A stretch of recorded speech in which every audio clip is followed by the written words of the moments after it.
Hello everyone, happy Wednesday. I would just like to share a little miracle story that happened 2 nights ago. So please bear with me. I have some notes just so I can keep myself on track. So let's begin. So I was across the street visiting with a neighbor, and I knew I wasn't going to be home on time before sunset. So I had asked my mom to do the animals for me. I came home right before sunset, and she was still out there trying to put the goats away. She saw me walking over and said, "We're missing a chicken." At first I was like, "Nah, we aren't missing a chicken." There have been times in the past where she has said the same thing and it was just a miscount. So I went back out there to the chicken coop and started counting. Sure enough, we were missing one.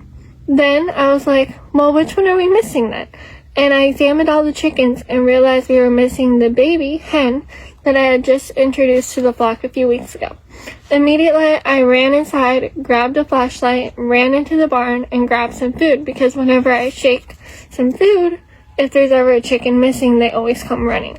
So I did that, nothing, no sight of her.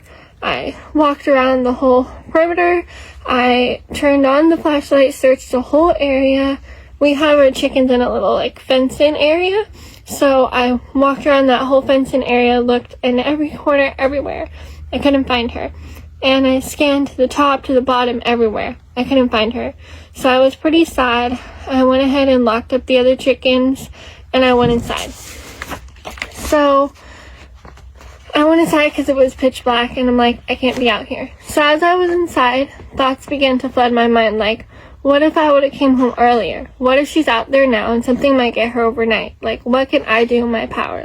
Maybe I should go back out there. Maybe she's there, but if I would have came home 30 minutes earlier, I would have been able to put her in. She would have been there. And these thoughts began to flood my mind and overwhelm me. Then I was like, okay, no, I cannot and will not let these what-ifs control me. So I began to pray and ask God to please keep her safe. I asked my mom and one other friend to pray. But then I was like, okay, God, if it's your will for her to be saved, please keep her safe.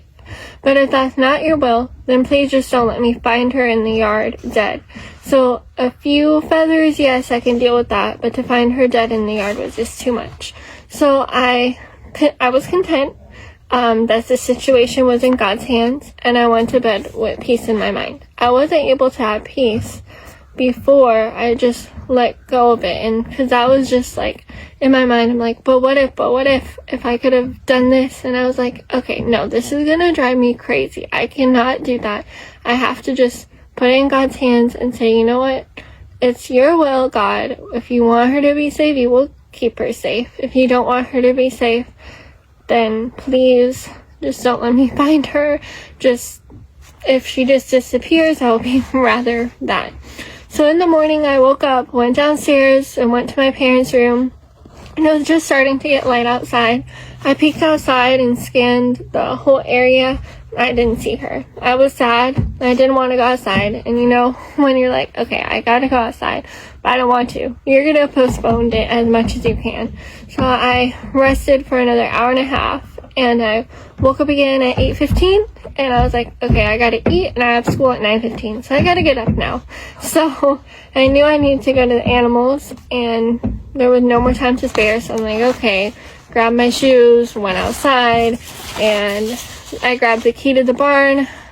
I took a quick glance at the fence area, and there she was. She was perfectly happy, untouched, and not the slightest bit attacked. God protected her all night long, outside, by herself, and no other animal got her. I was so thankful and overwhelmed by the goodness of God. So it is in these little things like this that God strengthens our faith. It wasn't until I had completely surrendered the situation, and whatever the outcome was, that I began to experience true peace and rest. So this is technically a continuation.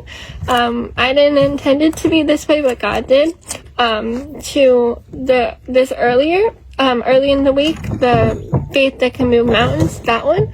So remember I talked about if you have faith this big as a mustard seed, that you could move mountains. So I had a little bit of faith. I was kind of doubting, but then when I finally put it into God's hands and said, I'm going to surrender the outcome, then is when I began to experience true peace, and I was like, okay, I'm content either way.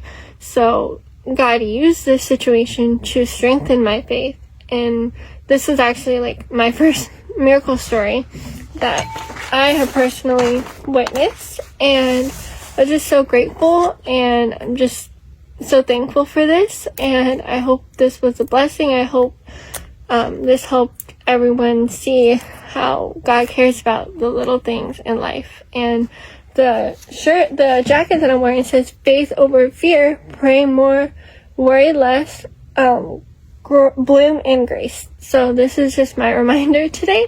And so my goal is to have faith, more faith. Let faith top your fear. And it doesn't mean that you're not going to have fear, because that's human nature. We're going to have fear. But let your faith be bigger than your fear. Have your faith be over your fear. Your faith is greater and is stronger than the fear. And the fear is probably still going to be there, but just surrender that to God and just surrender the outcome. So I hope this was a blessing, and I hope you guys have a blessed rest of your week. And God bless.